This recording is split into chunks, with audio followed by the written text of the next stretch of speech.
Ako nagpapasalamat na si Emmy ay maayos na rin at siya ay napapagaling na lang ng ayos. Salamat sa maraming bagay, sa salita ng Panginoon, sa mensahe kanina, kay Pastor, sa mag-anak, sa Ate Edith, at salamat na sa mga kapatiran na tumatawag sa akin nung ako ay may sakit. Salamat sa maraming bagay. Okay, pangatlo po, sino pong nais na magpasalamat sa ating Panginoon? Yan, amen. Ako po ay nagpapasalamat sa Panginoon na nakakapagpasalamat pa nga at may mga biyaya pang dumarating at nagpapasalamat ako sa Panginoon na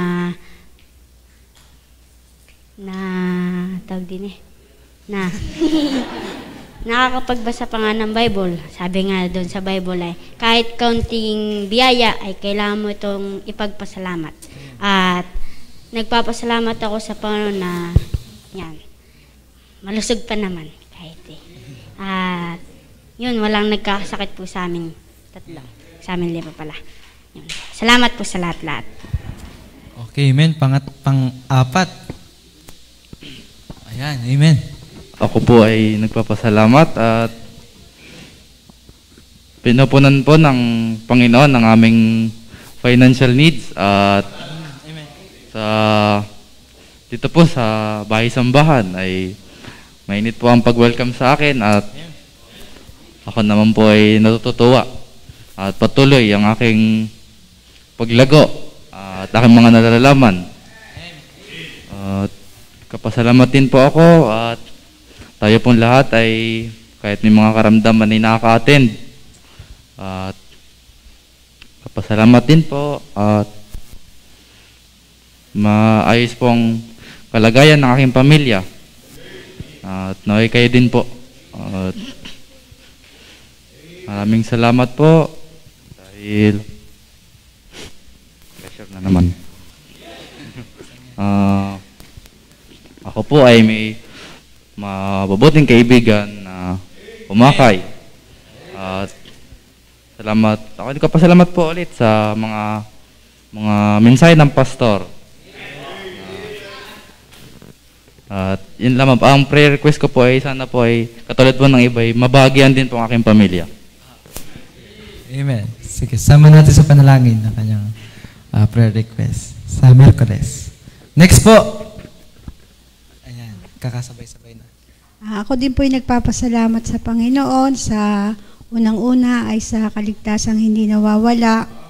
At salamat din po sa Panginoon sa pag-iingat sa aming buong pamilya, sa kalakasan ng lupang katawan. Salamat din po sa Panginoon sa mga mensahe, sa pastor, sa buong pamilya ng pastor, sa mga kapatirang kahamon. Salamat din po sa Panginoon sa mga biyayang natatanggap.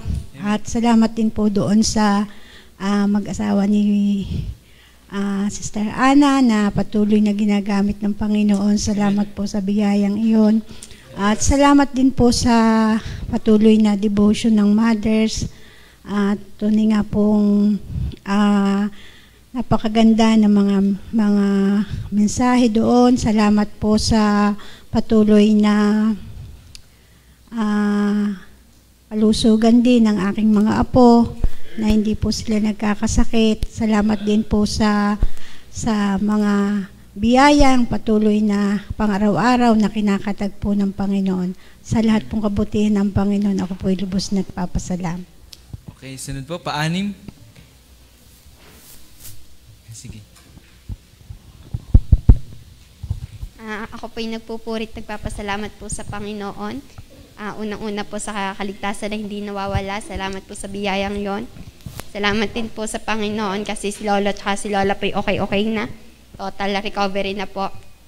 Salamat po sa answered pray, sa mga kapatiran na patuloy pong nanalangin sa akin pong lolo at lola. Salamat po sa inyo. Salamat din po sa Panginoon, sa mga ministry po na patuloy na napapagtagumpayanan. Salamat po sa biyayang yon na kami pong mga ladies ay may bago na po ministry. Salamat po sa biyayang yon na talaga pong nakakahamon. Salamat po sa biyayang yon na patuloy pong ginagamit sa titin sa mga ganung gawain. Salamat po sa biyayang yon. Salamat din po sa Panginoon sa mga mensahe na kaninang umaga na narinig. Salamat din po doon. Salamat din po sa Panginoon sa patuloy pong binibigay sa aming pangangailangan. Yun po, salamat po sa patuloy na pag-iingat sa akin, sa pagpunta po dito sa church, maging po sa pag-uwi po sa aming tahanan na safe and sound. Salamat po sa biyayang yon. Salamat din po sa Panginoon kasi ang choir po ay face-to-face na, hindi na po online. Salamat po doon na napakalaki pong biyaya nun. Salamat po sa Panginoon sa lahat-lahat. Okay, amen. Sunod po, papito. Ayan. Salamat po sa Diyos sa biyaya niya. Unang-una ay sa kaligtasan na hindi nawawala at patuloy na pagtuturo ng tamang doktrina patungkol sa kaligtasan. Salamat din po sa kanyang biyaya sa aming pamilya, sa kasagutan po sa panalangin, sa isang taong pananalangin. Salamat po sa Diyos.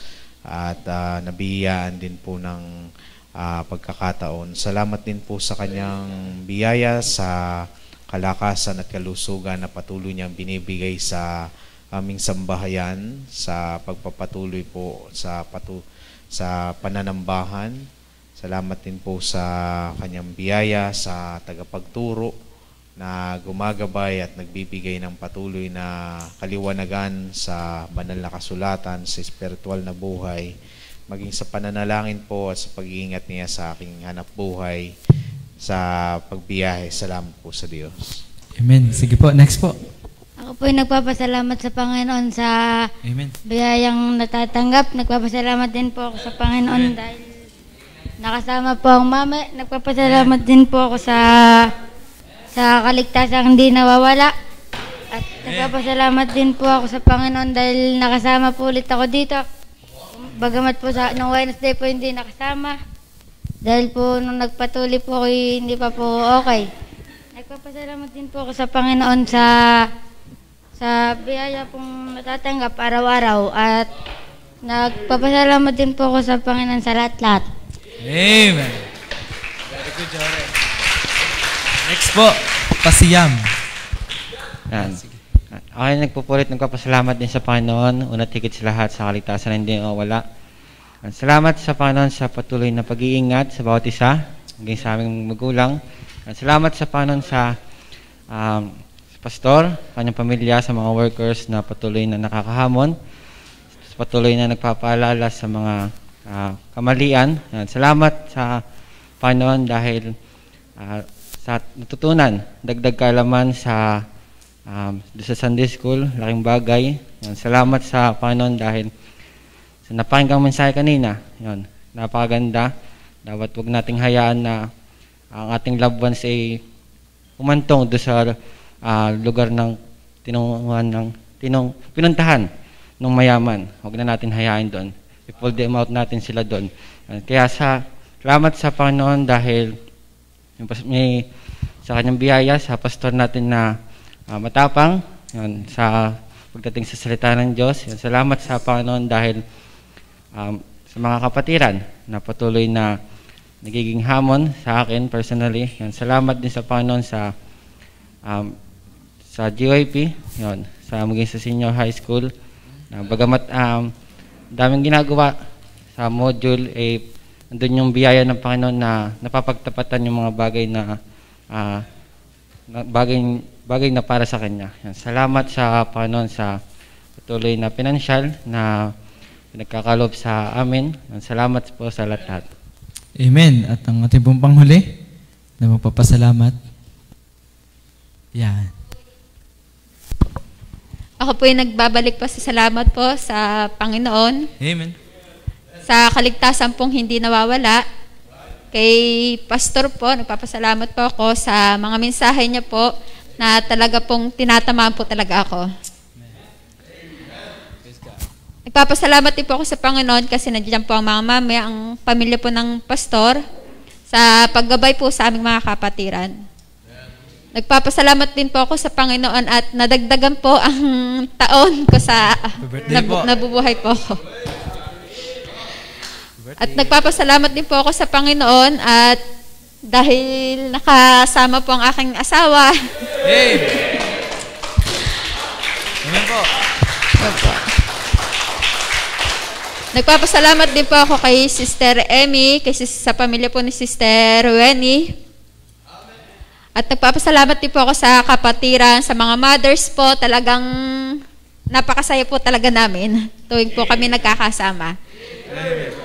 Nagpapasalamat din po ako sa Panginoon dahil ang aking asawa ay mapapabuti po talaga kapag nandito po siya sa bahay po ng Panginoon. Nagpapasalamat din po ako sa mga father sa pag-welcome po sa aking asawa. At sa mga kapatiran po na talagang kahit sabihin mong hindi tayo talagang pero pamilya po tayo dito sa bahay po ng Panginoon. Marami pa pong pagpapasalamat sa Panginoon na hindi ko na po halos maisa-isa. Maraming salamat po. Ayan, amen. Sa Panginoon po ang papuri at ang lahat. At ngayon po, dumako naman po tayo sa mga special number na inihanda ng ating mga kapatiran. Una po ay si Lois, sunod po ay Quintet ni LJ, Kuya Pido, ni Andeng, ni Tin at ako po. Sunod si Rian, JYP, sunod si Ate Teresa, sunod ay Senior High School, duet ni Jojo at ni Kuya J.I., College, Trio, Young Pillars at Quartet. Hilang. Si Ate Teresa po. Okay po. Lois po, sunod po si Ate Teresa. Okay po. Sunod-sunod na po.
still came.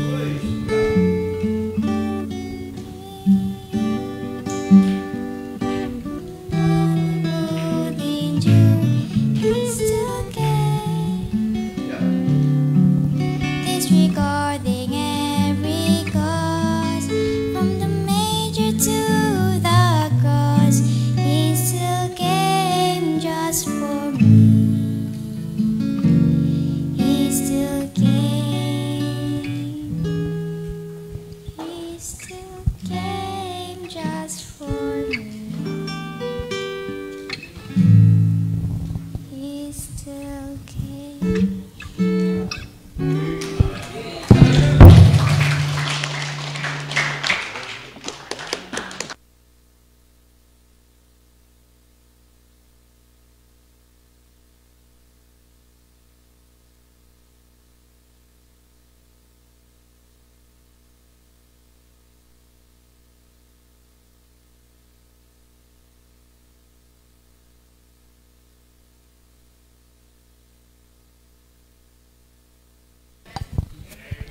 Ako po hindi kakanta.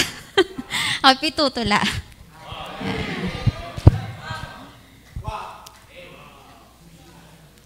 Ang pamagat niya po ay buhay na libreng ibinigay. Isang napakagandang regalo na din natin inaasahang ibibigay. Sino nga ba ang nagbigay ng bigay na buhay? Nakita mo na ba siya? O iyong nadama? Bago ka palang isilang sa mundo, marami ng buhay ang naandito. Nakikinabang sa buhay na naibigay. Mapalad ako, ikaw, tayo kasi ilan lang tayo sa naisamang bigyan ng buhay. Ngayong tayo ay buhay, gawa natin ang hilig sa mundo. Pagpapakasaya, pagpapakasarap, merong pa nga nagpapakayaman para maabot lang ang hilig sa mundo. Mga walang buhay na tila sila ang nagpapaikot ng mundo. Kung magpapadala ka, masisilaw ka dito. Parang alam mo na ang isa sa tinutukoy ko. Oo, tama ka. Pera ang isa dito. Di natin maitatanggi na kailangan din natin ito. Bili ng pagkain, bili ng gamit, bili ng gamot. Ilan lang ito sa kakayahan kapag may hawak ka nito. Lalo na kapag may karamdaman na tayo, kahit nga hangin nagbibili na nito. Kapag wala ka nito, ay, siguradong mapapahiya ka dito. Meron nga nagbebenta ng gamit, ari-arian, gawa ng extra income, utang dito, utang doon, ay parang isa na ata ako doon. Isang pera sa walang buhay, pero parang ito ang may buhay kaysa sa may buhay. Sino nga bang may kapangyarihan? Ang walang buhay o nagbigay ng buhay? Alam mo ba, ang nagbigay ng buhay ay siya rin nagbigay sa iyo ng ikabubuhay. Bago ka pa lang buhayin, ay inuna niya na ang bubuhay sa iyo sa mundo. Ang hangin, tubig, pagkain, pagtira mo dito sa mundo ay ilan lang sa libreng ibinigay niya sa buhay mo. Pero parang nakalimot tayo sa nagbigay ng buhay. Isa ka ba doon? Di pa huli ang lahat para ikaw ay sumuko. Mapalad tayo kasi mahal niya tayo. Nakukulangan ka pa ba sa binigay niya sa'yo? Para magbalik loob at isuko mo ang buhay mo. Alam mo ba na ibinigay niya din ang sariling buhay niya para sa iyo? Para iligtas ka niya sa apoy ng impyerno. Mahal mo ba ang buhay mo? Ang mga mahal mo sa buhay? At ang katabi mo? Kasi ang nagbigay ng buhay dito sa mundo ay nagmamahal ng buong puso. Na kahit nilalang niya na lumalayo sa kanya, ay binibigyan niya pa rin ng pag-asa. Pero hanggang kailan ka titigas ang puso mo para sa kanya? Bago pa mahuli ang lahat, magbalik loob ka Kasi kapag nawala na ang buhay mo, ay magsisisi ka. Kasi no more chance para magbago ka. Kaya hanggang nandito ka pa, may pag-asa. Para sa buhay mo at sa buhay na nandito pa. Ngayon, buhay ka pa ba?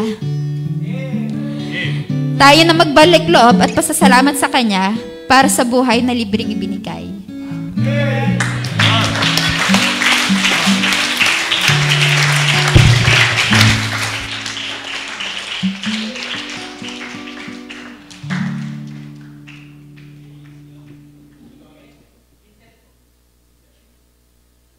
Kasi 5 lang, pero walang 5 parts. Tawag sila. Tatawagin pa. Yung sunod muna.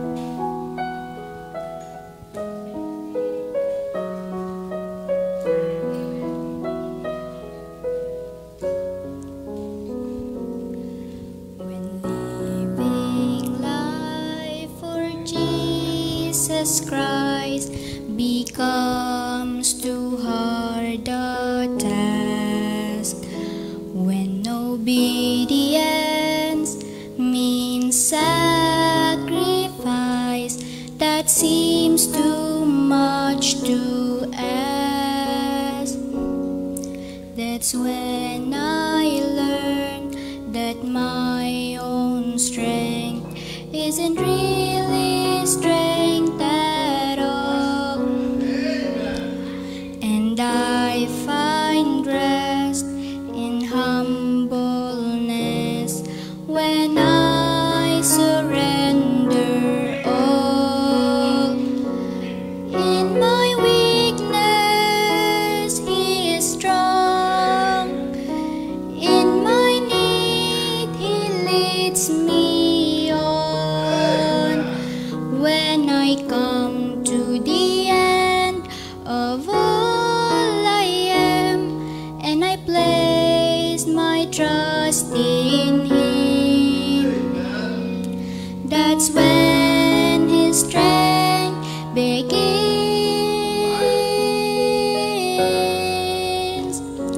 In my weakness,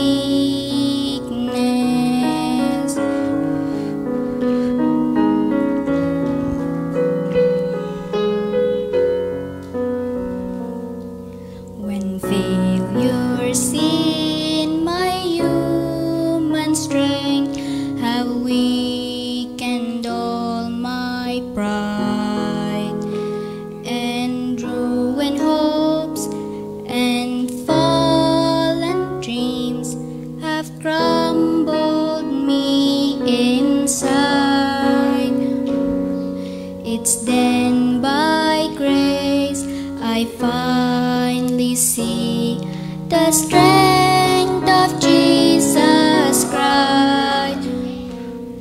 His victory is real in me when weakness fills my life. In my weakness He is strong, in my need He leads me on.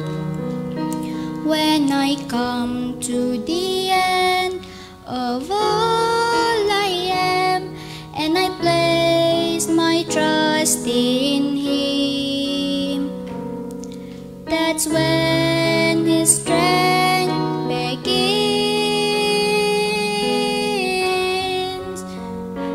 In my weakness He is strong, in my need He leads me on.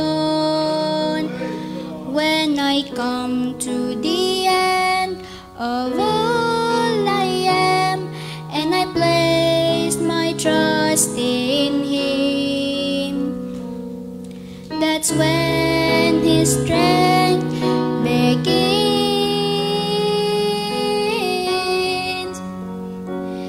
in my weakness.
Tossed and driven on the restless sea of time, through her skies and howling tempests of some see the bright sunshine. In the land of perfect day, when the mists have rolled away, we will understand it better by and by.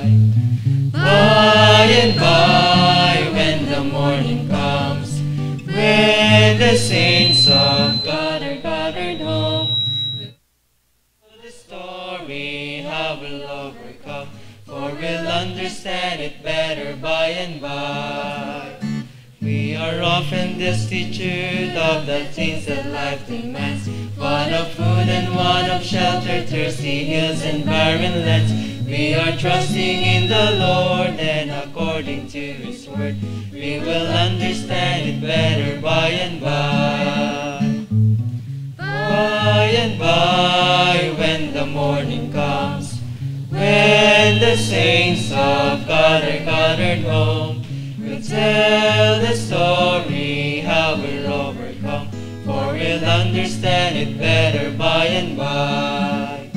Trials dark on every hand, and we cannot understand all the ways that God will lead us to that blessed promised land. But He guides us with His eyes, and we'll follow till we die, for we'll understand it better by and by. By and by, when the morning comes, when the saints of God are gathered home, we'll tell the story how we'll overcome, for we'll understand it better by and by. Temptations, hidden snares often take us unawares, and our hearts are made to bleed for many a thoughtless word or deed. And we wonder why the test when we try to do our best, but we'll understand it better by and by. By and by, when the morning comes, when the saints of God are gathered home, for we'll understand it better by and by. By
Para tayong nagkasundo sa kalokohan, di ba? Hindi natin sa isa't isa ay magkapantay. Pangakong kailanman ay di maghiwalay. Ngunit isang araw sa bahay may dumating, nagpakilalang Kristiyano at kanyang sinabi, isang pag-asa, Diyos ay makapiling, pag-ibig ni Kristo, mararanasan mo, buhay na walang hanggan, inilaan sa akin at sa'yo. Pinadalangin sana ikaw rin. Sa paglaon ng panahon, landas natin ay nagkaiba. Pangako sa isa't isa'y parang Napako na. dahilan mo mas masaya pagkasama sila. Nang sa mundong ito'y nagpalamon ka. Kaya ngayon naririto, dalangin maunawaan mo. Daan patungo sa langit, nawa'y matamuno.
of Jesus and all He's done for me.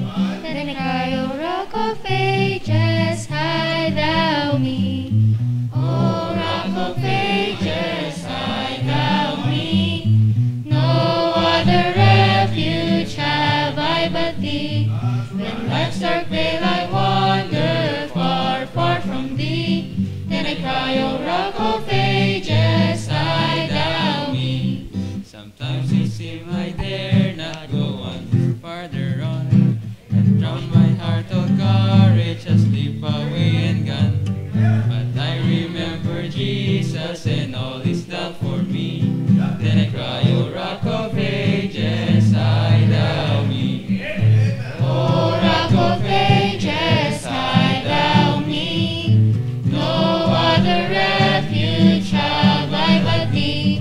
When life's dark veil I wander far, far from Thee.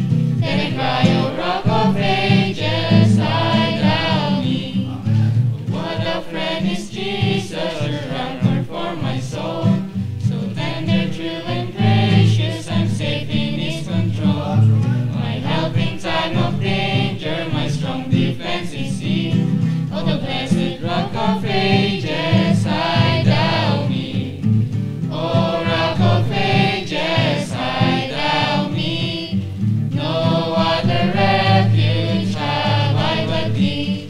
When life's dark veil I wander far, far from Thee. Then I cry, O Rock of Ages, hide thou me.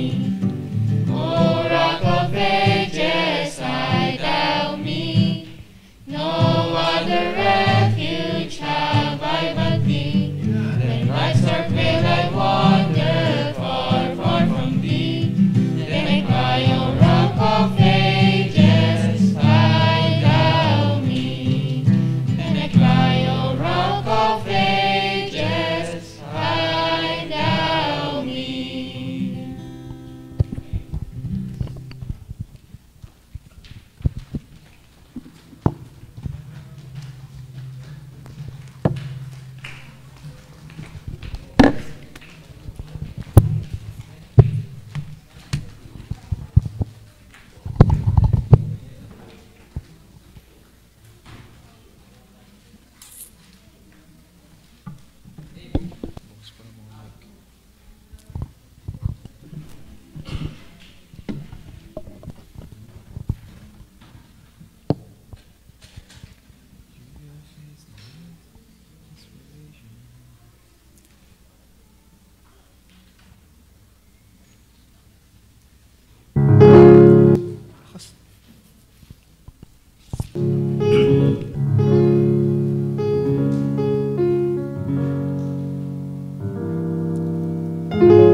You have faced the mountain of desperation. You have climbed, you have fought, you have won. But this valley that lies coldly before you casts a shadow you cannot overcome. And just when you thought you had it all together, you knew every verse to get you through. But this time all the sorrow broke more than just your heart, and reciting all those verses just won't do.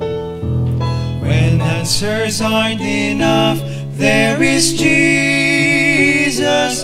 He is more than just an answer to your prayer, and your heart will find a safe and peaceful refuge.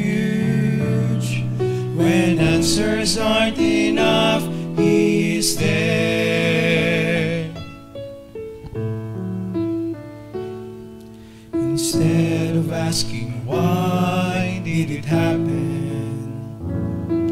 Think of where it can lead you from here.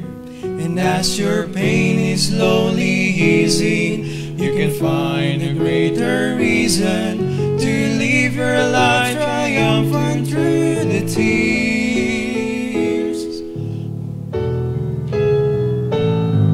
When answers aren't enough, there is Jesus. He is more than just an answer to your prayer, and your heart will find a safe and peaceful refuge. When answers aren't enough, He is there. He is there. When answers aren't enough, there is Jesus. He is more than just an answer to your prayer, and your heart will find a safe and peaceful refuge. When answers aren't enough, when answers aren't enough, when answers aren't enough, He is there.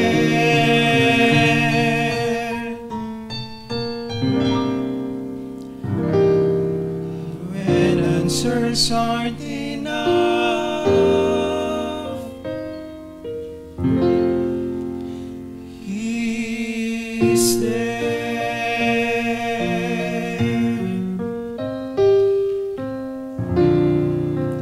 He is there.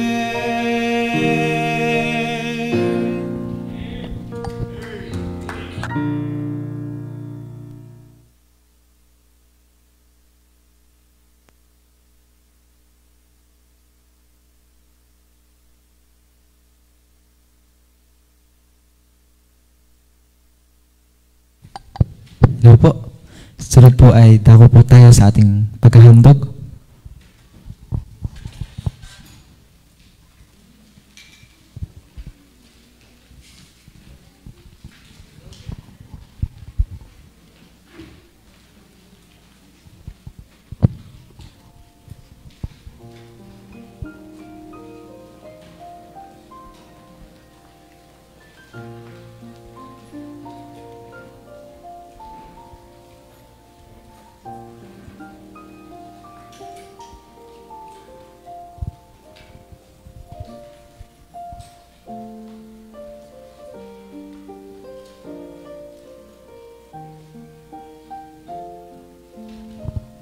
Ating pong panalangin ang ating kaloob.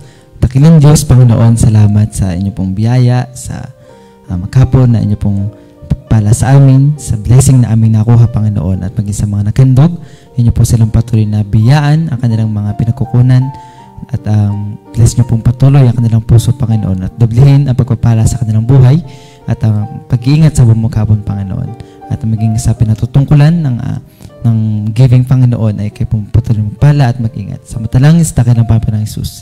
Amen. Dako po tayong lahat. Choir po pala.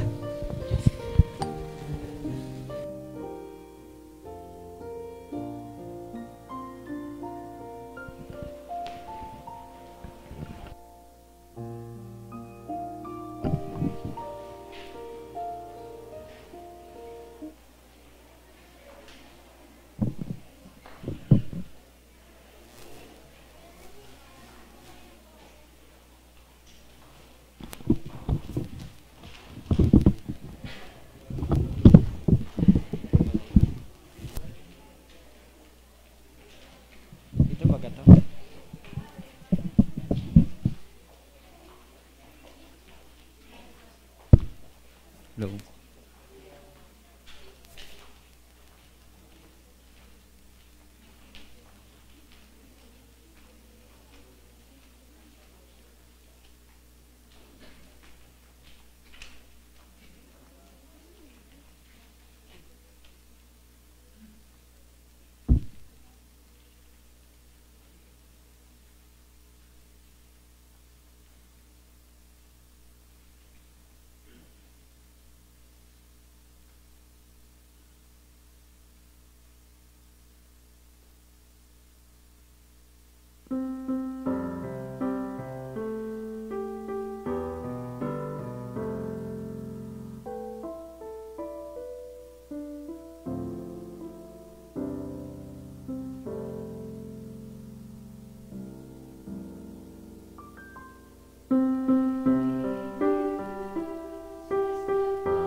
I am with you. Praise God, ano? Hindi tayo nag-iisa. At kailanman hindi tayo mangungulila. Dahil yung ating Creator, at the same time, Savior, ay kasama natin. Kanina pang meron diyang cellphone na tumutunog. Pwede ba paki-close na lang niyan? Sino ba yon? Ha? Pwede paki-close niyan at nakakaabala? Praise God, ano? May comfort tayo dahil siya'y nasa sa atin. Simula noon tayo ay maging believer, tumahan siya sa atin, ano? Yan ang tinatawag na indwelling of the Holy Spirit. Pagkatapos, meron pa siyang bonus na infilling kung tayo po ay magpe-pray na tayo makontrol at mapuspos para po ang ating Christian living, Christian life, ang ating Christian service po ay maging matagumpay. Ilan yung ating bisita ngayon? 15. So, ilan yung nawala, no? Pero yung nakakatuwa yung mga taga-dagata, no? Na tili diyan. Amen. At yung ating mga candidate for baptism ay narito rin, ano? At yun lamang may sakit ang wala na candidate for baptism ang wala, ano? At yung iba ay yung mga sinaside din, hindi ko alam bakit wala sinaside din. Hindi pinayagan. Ano ho? So dapat kahit hindi payagan ka mo, ha? Kailangan natin tawag na paninindigan. Salamat sa Diyos, ano? Hindi naman kasi masama yung ang ginagawang pagsamba. Hindi kasi naintindihan kaya pinipigilan.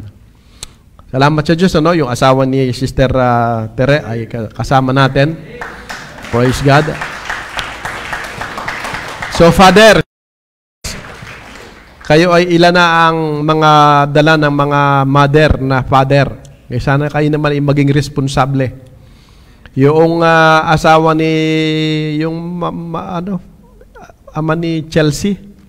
Nadidiyan lang naman yan. Kontakin ninyo, puntahan niyo. Anong pangalan nun? Yung sinama pa natin sa Pat Grill nung isang linggo. Anong pangalan? Darwin. Pinupuntahan ba nyo? Kinokontak ba nyo? Kinakausap ba nyo mga fathers?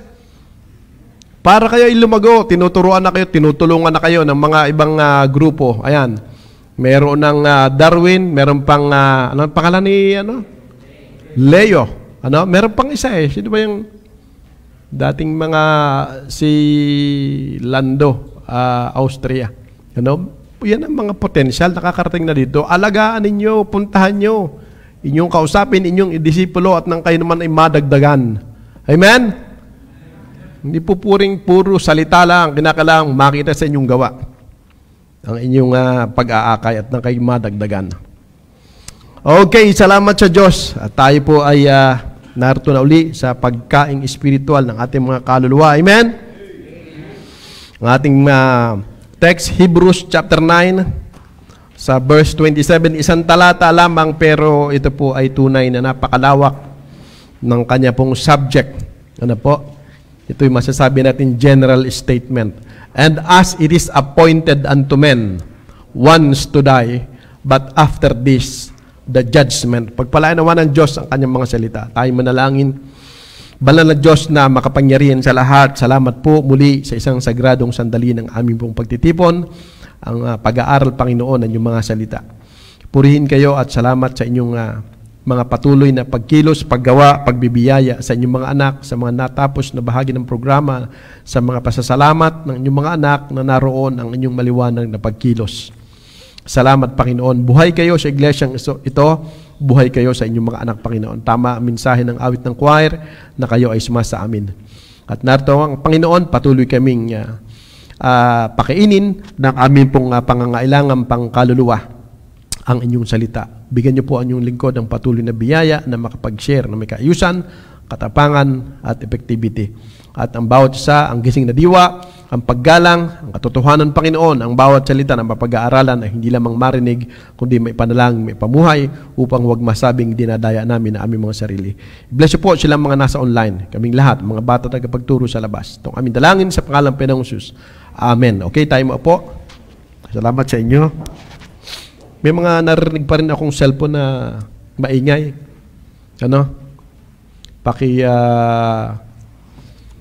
silent mode or paki-shutdown at nang hindi ho masamsam at yan ay aking ibebenta at ilalagay sa offering. Men's greatest appointments in life. Greatest. Pinakamahalaga ito na appointment natin. Bukas may mga appointment kayo, amen? May kanya-kanya kayong mga lakad, may kanya-kanya kayong mga transaction. Ano man yan, appointment yan. Pero ang pinakadakilang appointment ay yung itinakda ng Diyos na dapat nating paghandaan sapagkat ito ay whether you believe it or not, whether you like it or not, wala kang magagawa kundi harapin ang appointment na ito. Physical death. Amen? Kaya purihin ang Diyos, buhay pa tayo. Hindi ko mo tayo ay buhay pa dahil tayo ay maraming maraming kumain ng kanin, magaling umiwas sa sakit, maganda yon. Magaling mag-alaga ng katawan, maganda yon. At talagang tayo napaka-careful, sensitive pagdating sa ating pangkalusugan, maganda yan. Pero mga kapatid, ang dahilan kung bakit tayo ay nabubuhay pa, ang Diyos po ang nagpe-permit. Alam natin ang nangyari doon sa Luke chapter 12 na yung mayaman doon, nasa kanya ang lahat ng means para mabuhay ayon sinaasahan niya ng mahabang panahon na kahit hindi magtrabaho, pwede. Pero ang sabi ng author of life, authority of life, auditor of life, tonight, thy soul shall be required of thee. Anong mangyayari sa iyong inihanda? Wala. Amen ba mga kapatid? Kaya huwag mayabang pagdating sa buhay. Huwag masyadong magpakalaot at magpakalayo sa ating mga pangarap. Hindi masamang mangarap, pero huwag kayong lalayo sa Panginoon. Pag kayo mangangarap sa buhay, isama nyo ang Panginoon. Dapat kasama ang Panginoon ayon sa kalooban ng Panginoon dahil kung hindi, delikado po. Kung tinatawag nating the safest place in this world is in the center will of God. Ang pinaka-dangerous naman yung outside the will of God. Kaya kailangan mga kapatid, lagi nating dapat alalahanin na any moment talaga pwedeng hindi na tumibok ang aking puso. Any moment pwede talagang ako ay isang saglit lamang, naroon ka na agad sa kabilang buhay. Pwedeng mangyari yun any moment. At salamat sa Diyos, buhay pa tayo, may habag pa, may biyaya pa ang Panginoon, nakakasama pa tayo ng pamilya natin, at sila'y meron pang pag-asang mawitnessan natin. Amen? At narito pa tayo sa iglesia ng Panginoon, ay dinagdag tayo upang magkaroon ng patuloy na kabuluhan at saysay ang buhay natin after na masave tayo, na tayo ay maging instrumento ng Diyos sa pag-aakay ng mga kaluluwa na hindi pa naliligtas. Po? At lagi nating isa sa alang-alang, may appointment tayo na hindi natin alam, that is physical death. Kanina na pag-aral natin na ang death po ay door or portal for or to another world or spirit world sa kabilang buhay. At meron po tayong talata kanina sa Luke chapter 16 verses 19 to 31, naroon po yung mayaman at saka yung pulubi. Nung mamatay, pumasok po sila sa kabilang mundo. So ang kamatayan ay hindi katapusan. Ang kamatayan ay umpisa ng walang hanggan sa kabilang buhay. Okay? Because man is eternal. Kaya dapat liwanagin nyo kung saan kayo sa kabilang buhay lalagi. Kung sa Diyos sa langit, kung kay Satanas sa impyerno, ikaw ang magdidesisyon. At salamat sa Diyos, kanina merong mahigit 8. Siguro 8 kalahati yon. Ang sa iyo 15. O yun, mas natutukan doon. 15 pala ang nag-profess kaninang umaga sa salvation class. Purihin ang Panginoon. So walang baptism doon, walang relihiyon doon, relationship, faith in Christ dun sa death, burial, and resurrection. Pag may nagturo sa inyo ng ibang way, maliban sa ginawa ng Panginoon Kristo, pa-impyerno pa rin po kayo. Ang tawag doon sa nag-aral, nagtuturo na yung kulto. Tayo ba'y magdududa pa ba tayo sa sinabi ng Kristo mismo sa John 14:6, sabi ng Panginoon Kristo, I am the way, the truth, and the life. Ano yung parang may natunog na, may naglalaro yata ng basket ng sapatos, nakaka-istorbo. Sabi ng Panginoon Kristo, I am the way, the truth, and the life. No man cometh unto the Father. Nasaan ang Father? Nasa langit. Yan ang sabi ng John 14:6. But by Jesus Christ. Pag may dagdag, parang sinabi mong hindi kaya ng Jesus Christ, hindi sapat ang sakripisyo ng Hesus Kristo para maligtas, insulto yan sa Diyos, impyerno ka. Pag ganun pa rin. Pag dinagdagan mo ng baptism, pag dinagdagan mo yan ng 10 commandments, pag dinagdagan mo yan ng sakramento, ikaw ay patuloy pa rin sa apoy ng impyerno. Sapagkat ang ginawa ng Panginoon Kristo na death, burial, and resurrection ay sapat na. Ang tawag sa Kanya ay Savior, only Savior, Redeemer. Walang ibang manunubos, walang ibang tagapagligtas, walang ibang maglilinis na kordero ng Diyos, kundi ang Panginoon Kristo sa ating pagiging makasalanan at ating mga kasalanan. Walang ibang pupwedeng makaako ng kaparusahan natin sa impyerno, kundi ang Panginoong Hesus Kristo. Kaya, pag hindi ang Kristo lamang ang inyong kinilalang tagapagligtas, impyerno pa rin ang taong yan. At ang nagtuturo ng ganung aral na hindi lamang si Kristo, kailangan pang talikuran mo lahat ng kasalanan mo, kailangan pang dagdagan mo ng iyong kabutihan, panatilihin mo, sundin sa 10 utos, yan po ay maganda pero mali. Amen? Maganda ikaw ay tumalikod sa lahat ng kasalanan mo. Pero ang tanong, kaya mo ba? Kaya mo? Meron bang sinless perfection sa lupa? Wala. At saka sabi natin sa pag-aaral Sunday School, hindi yung ating individual personal sin ang cause of hell, kundi yung si Satanas, nagkaroon tayo ng posisyon, pagiging isang born sinner. Dead spiritually, lost. Yan ang ating posisyon. Kaya tayo pa impyerno noon. Pero ngayon, by position din, na-save tayo, na-born again tayo, quickened and alive, made alive by Christ, by faith, kaya tayo po ay heaven-bound na. Kaya purihin ang Panginoon. At ngayon, ang ating kailangan, ang ating pong mga unsaved loved ones, ay atin ding alalahanin gaya ng mayaman sa apoy ng impyerno na siya po doon naging conscious. So, ang death ay hindi lang door, kundi ito ay devil's desire for all people. Para sa mga unsaved, gusto niyang mamatay na agad ang unsaved nang hindi naliligtas. Gusto niya agad ang unsaved ay mamatay nang hindi naakay sa kaligtasan. Kaya para tayo nakikipag-agawan kay Satanas. Kaya nga sabi, pulling them out of the fire. Sapagkat ang tao talaga ay bound to hell, condemned already. Hindi lang dahil siya ay born sinner, kundi yung Savior ay hindi pa niya sinasampalatayanan, samantalang mahigit 2,000 years ago na nakalilipas nung gawin ng Kristo ang kanyang sakripisyo ng pagtubos. At sa mga saved, ang gusto rin ng dyablo, tayo mamatay na. Hindi kayang alisin ng dyablo ang ating kaligtasan. Hindi na tayo kayang dalhin uli ng dyablo sa impyerno. Hindi niya kayang pigilan ang pangako ng Panginoong Hesukristo na ating tagapagligtas na tayo pupunta sa langit. Hindi kayang pigilan ng dyablo. Pero kayang pigilan ng dyablo ang buhay natin dito upang wag na tayong makapag-akay pa ng unsaved loved ones. Para makatulad noong mayaman, wala na siyang time at chance na maakay niya ang kanyang loved ones kasi siya mismo naroon na sa kabilang buhay. Naku yung point, mga kapatid. Kaya palad natin na tayo po ay naligtas bago pa mamatay physically. Ngayon, ang ating munang tignan, bago yung direction regarding sa tips, paano tayong mga mananampalataya ay mabubuhay ng mahaba-haba na malampasan pa natin yung appointed time. Ano ho? Kasi, yes, ang Panginoon ay may appointment sa atin, naka-appoint na yung atin pong physical death, pero yung time, I do believe na meron din siyang in-appoint, ano po, hindi lang natin alam kung kailan, pero po pwede pong malampasan yon ayon po sa mga tips or direction from the Word of God. Atin munang tignan muna yung definition ng death for the unsaved.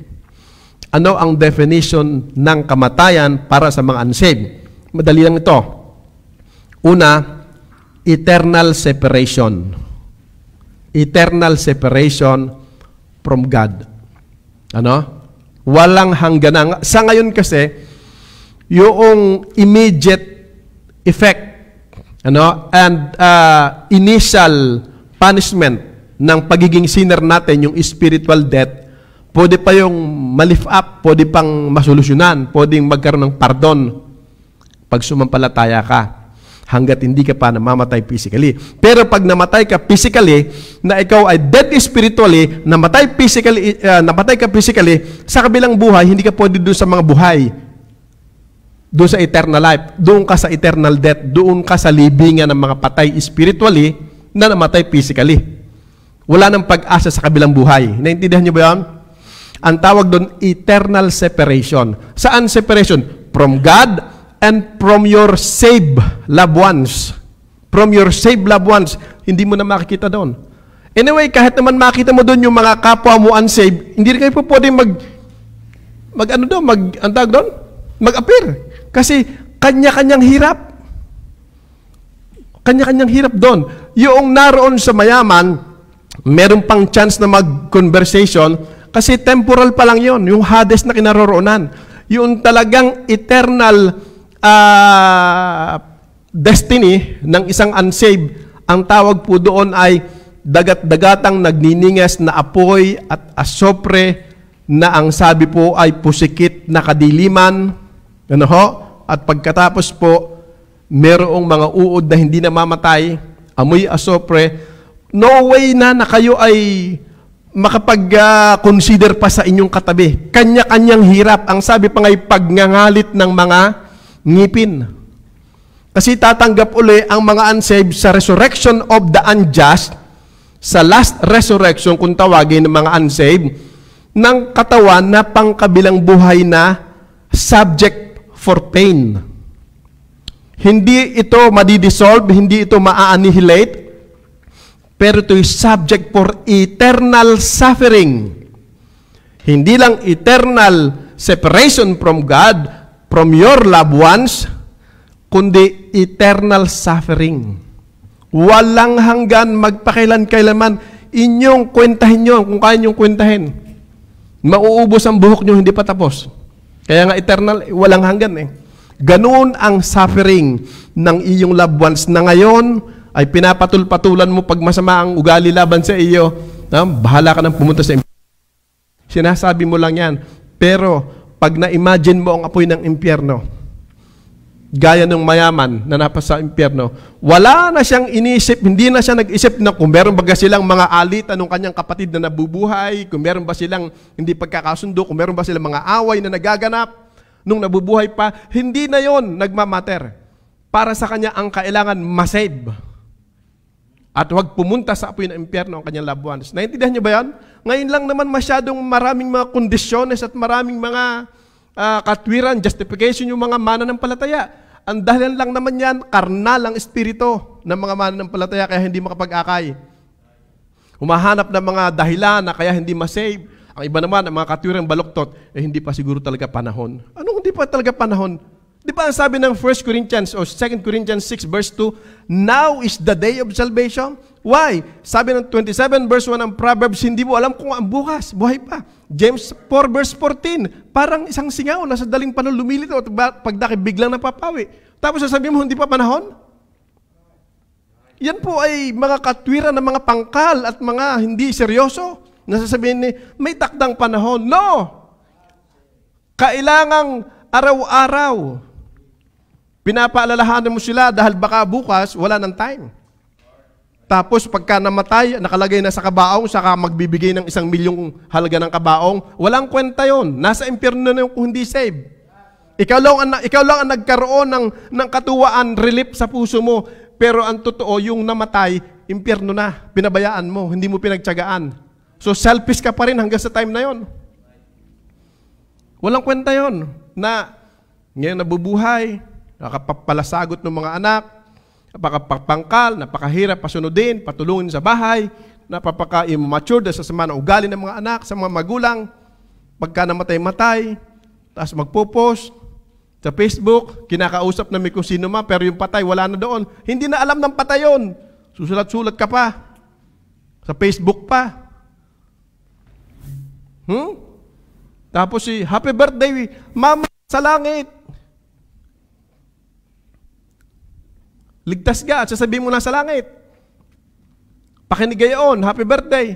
Dapat habang nabubuhay pa, ngayon mo seryosohin ang kaayusan ng inyong fellowship, ng inyong relationship, at ng pag-aakay ng kaluluwa niya sa kaligtasan. Alam niyo yung point of death, ito yung moment na ang tao talaga biglang babagsak ang pride. Kaya yung mga nasa bingit ng kamatayan, ang sinasabi ng mga yan puro katotohanan na. Wala na silang purpose para magsinungaling eh. Oo, yung sinasabing huling habilin, yun ang mga pinakamahalaga sa kanila, mga katotohanan na yan. Wala na silang dahilan para magsinungaling pa kasi alam nila mamatay na sila. Lalo na kung hindi yan save, laging iisipin nila pag ikaw ay nagsinungaling, lalo ka ng paimpyerno. At talagang lahat ng sasabihin niyan, totoo at tama. Ang point natin, pati yung mga may loved ones na mayroong ganong kalagayan, lalo na kung sa ating mga mananampalataya, dapat habang nabubuhay, malakas man o hindi ang unsaved loved ones, maging seryoso ka sa Kanya sa pag-aakay mo sa Kanya. Dahil ang death for unsaved is eternal separation. Hindi na kayo muling magkikita. Separation from God forever, separation from you forever. And eternal suffering ng unsaved loved ones sa impyerno. Dito, yung mga magulang ang babait. Yung mga breadwinner ang babait. Bakit? Ang gusto nila sa kanilang family ay palaging okay ang physical needs. Talagang ang kanilang physical welfare ay talagang sasakripisyuhan. Maganda yon. Talagang iginagapang yung pag-aaral, iginagapang yung pangangailangan para sa kinabukasan. Maganda yon. Pero kung hanggang doon lang ang iyong isip at hindi mo in-extend hanggang kabilang buhay at hindi yan ligtas at ikaw ay ligtas na mismo ang pinakamahalaga na bagay sa buhay niya. At alam nyo sa Revelation 21 verse 4, kaya merong papahawiin doon na luha. Sapagkat sa chapter 20, masasaksihan natin ang isa doon sa tinatawag nating another man's greatest appointments in life, yung tinatawag na Day of Judgment. I do believe masasaksihan natin yon. Na yung ating mga loved ones sa isa-isang kinukuha ng mga anghel after ng Great White Throne Judgment at inihahagis doon sa final death, doon sa eternal hellfire. At habang inihahagis ay nakatingin sa iyo. At ang sabi, bakit mo ako pinatulan? Bakit mo ako hindi pinagtiyagaan? Bakit mo ako pinabayaan? At ikaw ay luluha pero wala ka nang magagawa. So na yung katapusan ng program ng Diyos sa tao. At hanggang, I do believe na pagdating sa tinatawag na eternity after ng Revelation chapter 21 verse 4, yung memory natin na hindi makakatulong sa eternity past ay buburahin na ng Panginoon. Magkakaroon na tinatawag marahil ng pag-i-erase, pag-delete ng mga data ng luma na hindi na makakatulong sa atin, kundi I do believe ang manatili lamang ay yung positive side simula nung tayo maligtas at yung kasama natin doon hanggang doon. Pati yung service na hindi kalugod-lugod at katanggap-tanggap at napahiya sa judgment seat of Christ, mabubura na rin doon. Kasi negative yun eh. Sa negative side. Pero mga kapatid, gayon pa man, tayo ay moral being. Especially tayo saved. Meron tayong Espiritu ng Diyos. Dapat ang ating concern, masave ang ating mga loved ones. Huwag masyadong mag-focus sa physical lamang na welfare, sa physical needs, sa physical problems. Huwag dyan lamang mag-focus. Extend ninyo hanggang life after death na senaryo ng buhay. Mahalaga po ang salita ng Diyos. Ano sabi ng Panginoon? It is appointed unto man. Kasama ikaw, ang iyong magulang, iyong kapatid, ang iyong mga mahal sa buhay. Lahat ng tao appointed once to die. Pero hindi yung katapusan. After this, sa kabilang buhay, mayroong tinatawag na Judgment Day. At alam nyo, ang maganda, mga minamahal, dito kasi sa ating pong ikalawang side, yung sa definition po ng death, una regarding unsaved, ito nga eternal separation, at ito'y eternal suffering.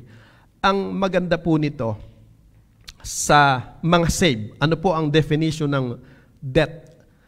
sa mga saved, katulad nating nakakatiyak ng langit. Una po mga kapatid, sa Psalms 116 verse 15, ito muna ang gusto kong bigyan diin natin, na hindi tayo negative sa salitang kamatayan o sa karanasan ng kamatayan. Hindi tayo negative totally.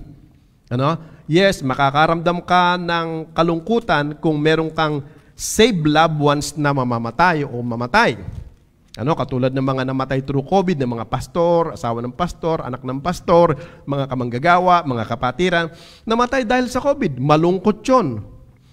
Pero, ang maganda po doon, ang sabi ng ating talata, 116, verse 15, anong sabi? Precious in the sight of the Lord is the death of His saints. Sino yung saints? Yung mga na-save, yung pinapaging banal. Ang isang tao na nakaunawa ng sakripisyo ng Panginoon Kristo, yung kanyang kamatayan, pagkalbing muling pagkabuhay, tinanggap mo na yun ang iyong kapatawaran, ang iyong katubusan, ang iyong kaligtasan, tinanggap mo siya sa iyong puso bilang tagapagligtas na kapahayagan ng iyong pagsampalataya sa Kanya, ikaw ay idideklarang saints or holy or justified. Pinatawad. Pag sinabi pinatawad, wala nang kaparusahan. Amen? Pinatawad na eh. Ano nga, parusahan mo pa, pinatawad na. So tayo po ay tinawag na inaring walang sala dahil kay Kristo.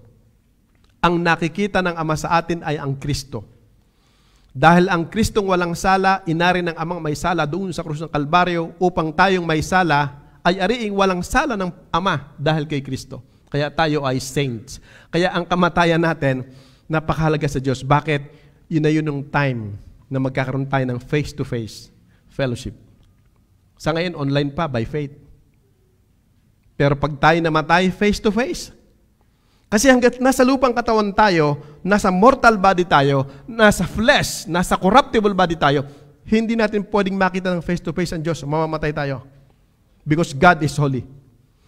Makikita lang natin ang Diyos na hindi tayo mamamatay pag wala na tayo sa lupang katawan at tayo nasa glorified body na pag tayo nasa langit na. Kaya precious yun in the sight of God. Nakakatuwa ang Panginoon. May desire makipag-fellowship sa Kanyang nilalang na sumampalataya sa Kanya. Amen? Kaya tayo mga kapatid ay totoong nalulungkot pero may kapayapaan sa kaloob-looban. Mamatay man, pansamantala lang na separation, pero merong tinatawag na reunion. Kasi, ito pong kamatayan nga ito ay promotion. So, una, precious in the sight of the Lord. Ibig sabihin yan, positive po. Ang sunod, promotion po ang kamatayan para sa ating mga ligtas. Bakit? Kasi isipin mo, pag namatay ka, dahil ligtas ka, saan ka pupunta sa langit? Freedom from all kinds of problems here on earth. Physical, emotional, intellectual, anumang klaseng problemang panlupa, pag ikaw ay namatay na, punta ka na sa langit, freed ka na. Laya ka na. Kaya promotion yun, di ba? Amen? Wala na yung problema mo. 2 Corinthians chapter 5, sa verses 1 to 7, nabanggit natin ganyan sa scripture readings, na ang nais nila ay mawala na sa kanyang katawan at mapasa Panginoon na. So talagang promotion yun. Sabi nga sa Philippians 1:21, ang kanyang desire, hanggang sa verse 23, ay mawala na sa katawan at mapasa Panginoon na. Sabi niya, for me to live is Christ. Kung ako'y naririto, ako'y mabubuhay para kay Kristo. Pero pag ako'y namatay, that is gain. Bakit? Doon kasi, hindi lang ang freedom from any kinds of problems, katulad ng mga sickness o anumang financial problem o family problem, anuman, mga kapatid, iyan na po yung tinatawag na return of investment. Pagdating dun sa judgment seat of Christ, yung mga saved na matapat na naglingkod sa Diyos, nag-invest dito sa lupa, merong return of investment. Amen? Meron po, kaya yan, gain. Gain yon. At talagang promotion, mga kapatid. Re-receive tayo ng reward. Ang judgment seat of Christ ay reward seat. Tatanggap tayo ng ating reward kasi may program ang Panginoon. Merong tinatawag na worship service sa langit. Merong offering doon. I-offer mo ang crowns. Then millennial reign of Christ, may mga positions po doon na po pwede pong ikaw ay pagkatiwalaan, depende sa iyong ginawang service dito sa lupa before rapture, simula nung masave ka. Kita niyo ang programa ng Panginoon? Kaya mapalad po tayo. Kaya ang physical death sa atin, hindi ito lubos na kalunos-lunos. Ano? Ika nga ay, naalala ko yung isang pamilya na yung tatay ay mamamatay na at sila ay nasa banig ng karamdaman at pinatawag ang kanyang 3 anak at ang kanyang asawa. Nagpaalam na siya doon sa kanyang mga miyembro ng pamilya. Sabi niya sa kanyang mami, "Mami, good night." Sabi sa panganay, "Good night." Ang sabi sa pangalawa, "Good night." Ang sabi sa bunso, "Goodbye." Nagtaka at nalungkot yung bunso. Sabi niya, "Mami, bakit sabi ng daddy sa inyo, good night? Kay ate, good night. Kay kuya, good night. Bakit sa akin, goodbye?" Kasi hindi pa save yung bunso. Patigas ang kalooban, ayaw sumampalataya sa Ebanghelyo ng Panginoon Kristo. Pag sinabing good night, muling magkikita. Pag sinabing goodbye, no more second chance na kayo muling magkita. At nagkaroon na realization si bunso. I hope na-save yung bunso. Mai-share sa kanya uli ang gospel. Isang kwento lang po yun. Na alam kong yun ay may katotohanan. So para sa atin, ang physical death, ito precious in the sight of the Lord. Promotion sa atin, sapagkat yan ay nangahulugan ng freedom from all kinds of problems. At tayo po ay merong gain, meron po tayo diyang return of investment, ibabalik na po yung atin pong mga ininvest na po na meron pong hindi pang karaniwang interest. At yan po ay fellowship with the Father. Ang tawag po dyan ay reunion sa mga kapwa mananampalataya by family, kung ang mga membro ng pamilya ay saved at ang member ng church ay mga saved nga, pagdating doon sa kabilang buhay, magkakaroon ng reunion, universal reunion. At sana mga kapatid yung bawat pamilyang naririto, kung meron pa kayong hindi saved na miyembro ng pamilya, maging prayer, maging desire ng puso nyo masave sila. Para kung sakaling magwakas ang mundo, magwakas ang buhay sa lupa, magkaroon ulit doon ang reunion sa kabilang buhay. At yun na tinatawag na perfect peace sa kabilang buhay. Nakakabasa tayo rest in peace doon sa mga namatay. Kung unsaved yun, hindi rest in peace yun. Ang tunay na, yung tinatawag na perfect peace, yung rest in peace, perfect peace, ay sa save lamang. Sa save lamang yan. Dahil siya'y pupunta doon sa Prince of Peace, sa King of Peace, ang peaceful city, ang lugar ng Panginoon. Kaya sa atin ang kamatayan, mga kapatid, kung si Pablo ang tatanungin, desire pa niya. Kaya lang, siyempre, maging considerate tayo. Marami pa tayong mga kailangang akayin. Hindi tayo dapat maging selfish. Pero any moment dapat ready tayo. Ang appointment ng kamatayan para sa mga believer dapat maging ready po tayo. I-expect na natin yan at maging ready tayo. Kasi pag hindi tayo naging ready at hindi natin wala tayong expectation, consciously sa bagay niya at ang nangyari yan, baka mamaya ataking ka sa puso, magkadoble ang patay. Ba? Namatay ang labos mo, hindi mo matanggap. Save naman siya, ikaw ay save din. Ay di, sa halip na ikaw mapakinabangan, matira dito sa iyong pamilyang natira, namatay ang isang member ng pamilya, ay meron pang mga nangangailangan ng member ng pamilya sa iyo, ay sa sobrang kawalan mo ng preparasyon at kawalan mo ng tamang kaunawaan, maling pag-iisip, pati ikaw, hindi mo matanggap, kung hindi mo mamamatay, na-depress, nasiraan ng bait yan, naglalakad diyan sa labas ng kalsada, at nagsisipanan ng mga lata diyan patungo doon sa lipa. Magulo na ang buhok, at yan, wala na sa katinuan, dahil na-depress. Mga kapatid, hindi dapat magkaganon. And I do believe wala naman nagkakaganong mananampalataya. Pero meron pong mga mananampalatayang nadidepress. Pero hindi man aabot sa masisiraan na ng ulo. So mga kapatid, promotion, precious in the sight of the Lord, at perfect peace para sa atin ang kamatayan sapagkat pipiling tayo magpawalang hanggan sa ating tagapagligtas at sa ating tagapaglikha. Amen? So mga kapatid, anong katatakutan natin? Amen? Kung ang Panginoon ang ating kalampi at ang Panginoon kasama natin at ang Panginoon at ating tagapagligtas, ang kamatayan na siyang pinaka-nakakatakot na karanasan sa kasaysayan ng sangkatauhan, ito po'y napagtagumpayan na ng Panginoon Kristo. At ang sino mang nakay Kristo, tagumpay na sa kamatayan. Ang kamatayan sa atin ay promotion. At ang kamatayan sa atin ay perfect peace. At magkakaroon tayo ng reunion sa kabilang buhay kung ikaw nagseryosong akayin ang mga hindi pa naliligtas ng mga member ng pamilya. Amen, mga kapatid?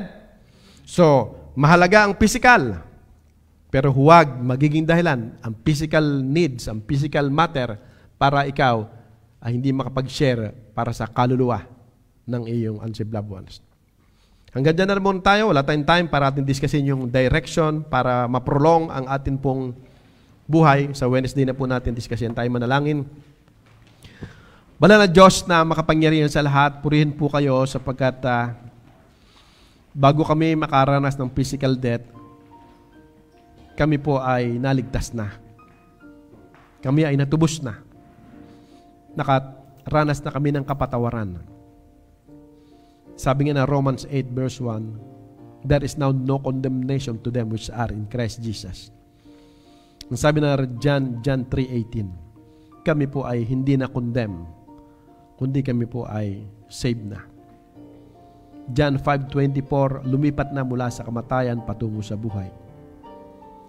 Panginoon, salamat po, talagang napakadakila ng inyong puso, ng inyong pag-ibig, ng inyong kahabagan, ng inyong plano sa aming isang katauhan.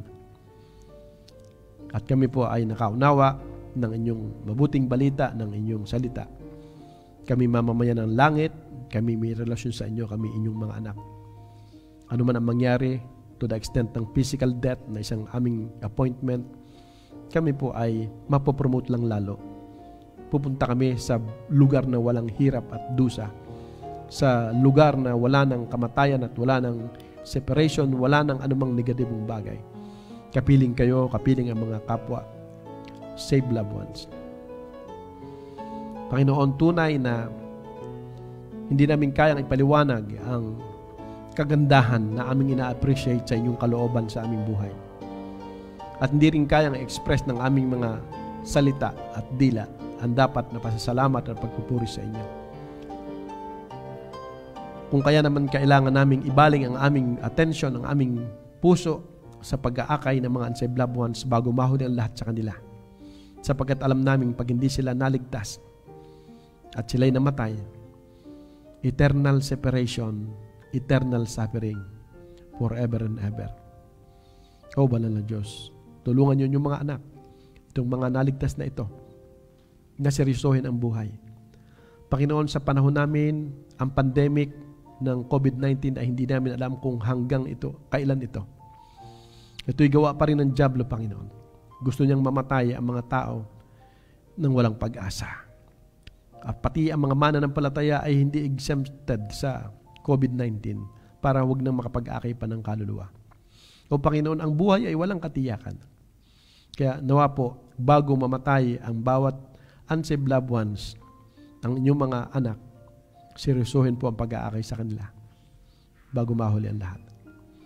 Panginoon, palaguin niyo po at patibayan at palakasin ang inyong mga anak sa mga panahong ito laban sa anumang gawa ng dyablo, maging sa mga problema sa buhay, sa mga gusot, sa mga dalahin, sa mga karamdaman, sa lahat ng mga bagay na po pwedeng gamitin ng dyablo upang kami ay huwag mag-akay, manghina, Panginoon. Tulungan niyo po kami.